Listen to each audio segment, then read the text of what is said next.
नमस्कार। आज हम कक्षा 6 का अध्याय 3 पदार्थों के समूह बनाना पढ़ेंगे।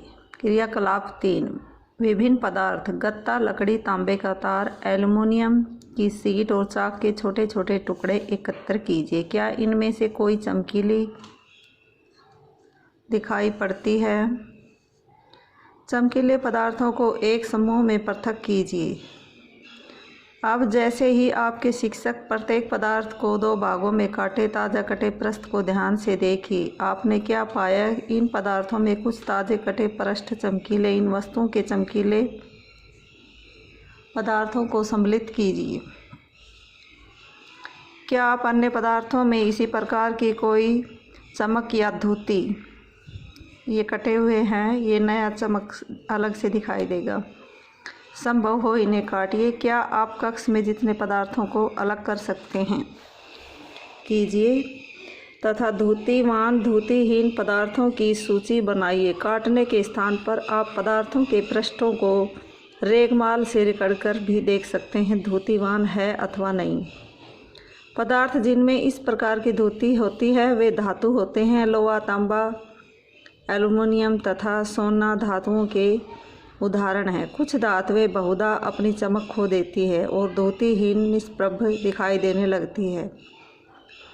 ऐसा उन पर वायुनमी की अभिक्रियाओं के कारण होता है, इसलिए हमें केवल ताजे पृष्ठों पर ही धुती दिखाई देती है। जब आप किसी लोहार अथवा वर्कशॉप का भ्रमण करें तो धातु की छड़ों को ताजे कटे पृष्ठों का देखने का प्रयास करें और ये उनमें धुती या चमक है या नहीं ये देखें। कठोरता।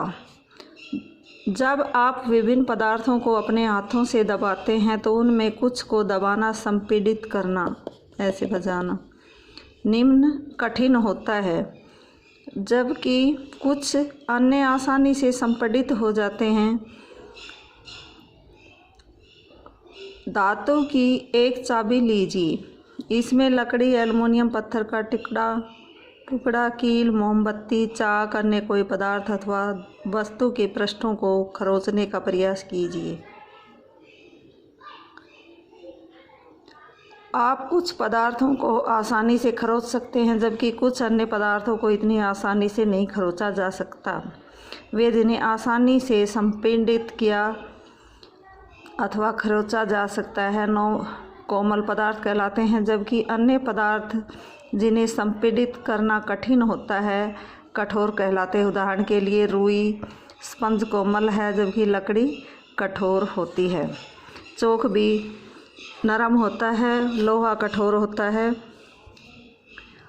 ऐसे पदार्थ जो कठोर होते हैं वे धातु होते हैं, लकड़ी धातु नहीं होती है। मोमबत्ती भी नरम होती है, कठोर नहीं होती।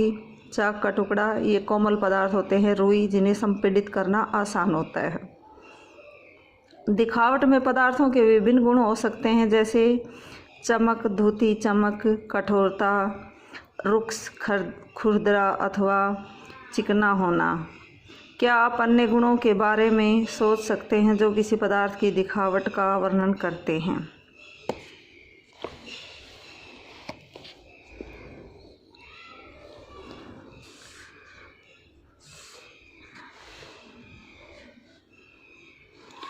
अब पदार्थ के कुछ अन्य गुण जो दिखावट का वर्णन करते हैं। धातुओं में चमक होती है, कठोरता होती है। इनकी आवाज़ बजाने पर टन की आवाज़ करती है, टन टन होता है। और ये इनमें विद्युत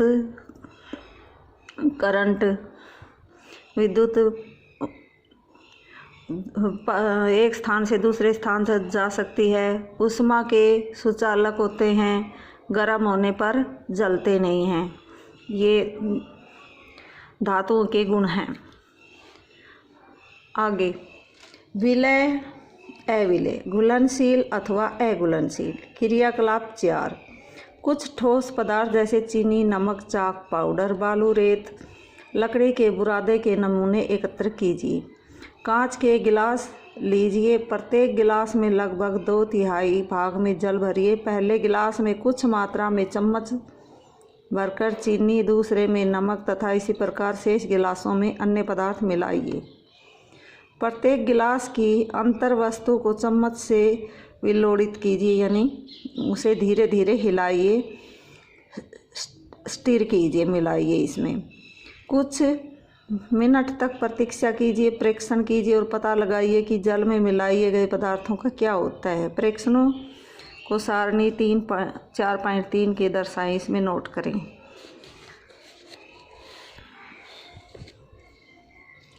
नमक जल में पूर्णतः विलुप्त हो जाता है, इसका मतलब ये विलय है। चीनी भी जल में पूर्णतः विलुप्त हो जाती है, ये विलय है। बालू विलुप्त नहीं होता, अविलय है। चाक पाउडर कुछ विलय हो जाता है, कुछ नहीं होता, ये अविलय विलय दोनों होता है। लकड़ी का बुरादा अविलय है, जल में नहीं घुलता।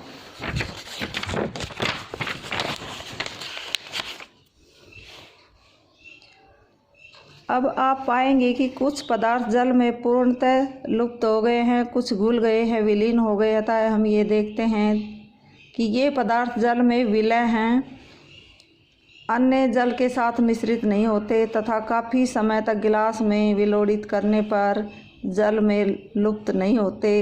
ये पदार्थ जल में अविलय हैं, यानी अघुलनशील हैं।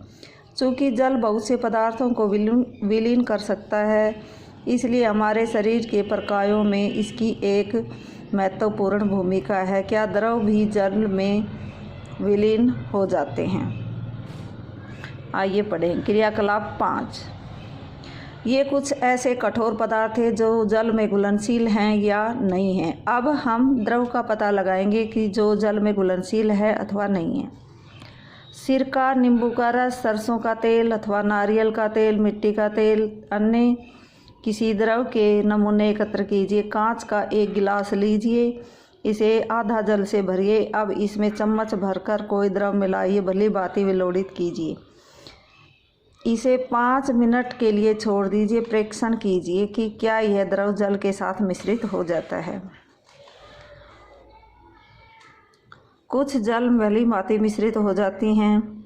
जितने अधिक अन्य द्रव आपको उपलब्ध हो सके, उन सभी के साथ प्रयोग को दोहराइए। प्रेक्षणों को 4.4 में लिखिए। हम ये देखते हैं कि कुछ द्रव जल में पूर्णतः मिश्रित हो जाते हैं, कुछ द्रव जल में मिश्रित नहीं होते। कुछ समय के लिए छोड़ देने पर अपनी पृथक अलग से परत बना लेते हैं। जैसे ये सारणी 4.4 में द्रव है सिरका, पानी में जल में भली भांति मिश्रित होता है। नींबू का रस जल में भली भांति मिश्रित हो जाएगा। सरसों का तेल अलग से परत बनाएगा। नारियल का तेल अलग से परत बनाएगा। केरोसिन, मिट्टी का तेल भी अलग से परत बनाएगा। बूझो यह सुझाव देता है कि हमें यह जांच करनी चाहिए कि हमें क्रियाकलाप जिन द्रवों का उपयोग किया था, क्या जल के अतिरिक्त किसी अन्य द्रव में भली भांति मिश्रित हो जाते हैं। यह जानने के लिए उत्सुक है कि गैसें भी जल में विलीन हो जाती है। अब इनमें कुछ द्रव तो ऐसे हैं जो जल में विलय हैं, घुलनशील हैं, कुछ नहीं हैं। जैसे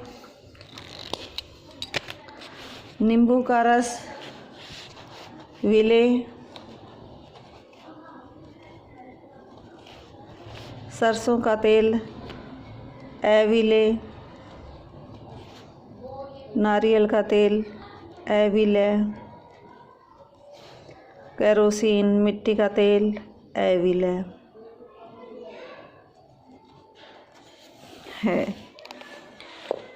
कुछ गैसें जल में विलय हैं जबकि अन्य गैसें नहीं हैं। सामान्यतः जल में कुछ गैसें थोड़ी मात्रा में विलीन होती है। उदाहरण के लिए जल में विलीन ऑक्सीजन गैस जल में रहने वाले जंतुओं पादपों की उत्तरजीविता के लिए अत्यंत महत्वपूर्ण है। ऑक्सीजन गैस है, जल में घुलनशील होती है। H2O होता है जल का सूत्र, तो ये ऑक्सीजन जल में घुलनशील होती है। H2O ऑक्सीजन जल में घुलनशील होती है ये ऑक्सीजन। जो कि जंतुओं और पादपों के जीवन के लिए महत्वपूर्ण है, जो उनको सांस के लिए ऑक्सीजन देती है। वस्तुएं जल में तैर अथवा डूब सकती हैं। क्रियाकलाप 4 करते समय आपने यह ध्यान दिया है कि जल में अविलय ठोस जल से पृथक हो जाते हैं। क्रियाकलाप 5 में भी आपने कुछ द्रवों के साथ ऐसा देखा होगा। इनमें से कुछ पदार्थ जो जल में मिश्रित नहीं हुए वे जल के पृष्ठ पर आकर तैरने लगे थे, अन्य डूबकर गिलास की तली में पहुंच गए थे। क्या यह सही नहीं है कि हम ऐसे बहुत से उदाहरण देखते हैं जिनमें जल पदार्थ में तैरते रहते हैं अथवा डूब जाते हैं? किसी तालाब की सतह पर सूखी पत्तियां व कंकड़ जो आप किसी तालाब में फेंक देते हैं, शहद की कुछ बूंदें जिन्हें आप गिलास के जल में डालते हैं, इन सब का क्या होता है? वो जो ये चाहता है कि आप उसे जल में तैरने वाले डूबने वाले पदार्थों के 5-5 उदाहरण दें। अन्य द्रवों जैसे तेल में यही पदार्थ तैरते हैं अथवा डूब जाते हैं देखने के लिए। 5-5 उदाहरण हैं: लकड़ी का बुरादा, तेल, केरोसिन ऑयल, नारियल का तेल, ये तो प्लास्टिक, ये तो जल में तैर जाते हैं। डूबने वाले रेत, पत्थर, कंकड़ ये डूब जाते हैं। ये था कक्षा 6 का अध्याय 3। धन्यवाद।